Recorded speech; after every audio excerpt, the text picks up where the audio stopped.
ကဲဒီတစ်ခါမှာတော့တောင်းဆိုထားတဲ့ချစ်ငယ်ချင်းတွေအတွက်ရောင်းတန်းလဲဝင်တဲ့ကြက်ကြောလုံးလုံနည်းလေးလုပ်ပြလိုက်ပါလေ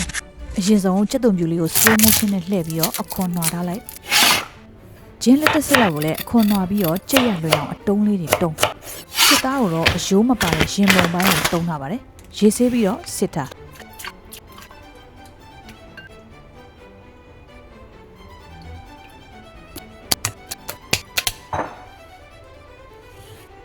ပြီးရင်တော့ကြက်ရလွယ်အောင်အတုံးလေးတွေတုံး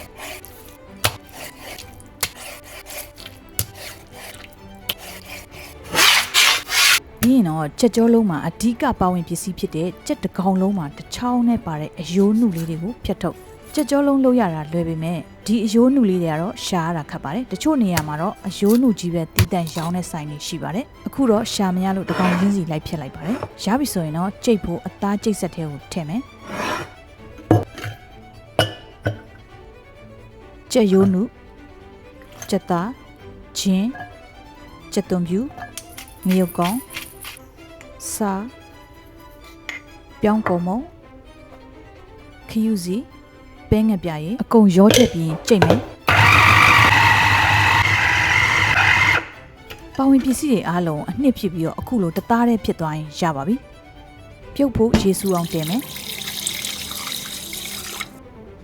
အသားလုံးလေးတွေပေါစီဖြစ်ဖို့ပြုတ်တဲ့ရေကလည်းအရန်ကိုအရေးကြီးပါတယ်။စူနေတဲ့အထိမတည်ဘဲနဲ့အခုလိုမျိုးဘူစီပေါင်းလေးတွေအောက်ခြေမှာကက်နေတဲ့အနေအထားဆိုရင်ရပါပြီ။ဒီအနေအထားလောက်မှာပဲရေအပူချိန်ကိုထိမ့်သိမ်းထားရပါမယ်။ရပြီဆိုရင်တော့စာပြီးပြုတ်မယ်။အသားလုံးတွေလို့ကိုလက်ထဲမှာအခုလိုမျိုးညှစ်ထုတ်ပြီးတော့ဇွန်းလေးနဲ့ခတ်လိုက်အနှေးလေးပြန်ပြပါမယ်။လက်ထဲမှာစုပ်ထားပြီးတော့လက်ညှိုးနဲ့လက်မကိုအကွင်းလေးလုပ်ပြီးတော့ဖွားဖွားလေးညှစ်လိုက်ရင်အပေါ်အလုံးလေးတက်လာပါပြီ။အဲ့ဒါကိုရေစွတ်ထားတဲ့ဇွန်းလေးနဲ့အခုလိုခတ်ပေးလိုက်ရင်တော့အသားလုံးလေးရပါပြီ။ပြီးရင်တော့ရင်နွေးတဲ့ကိုထည့်ပြုတ်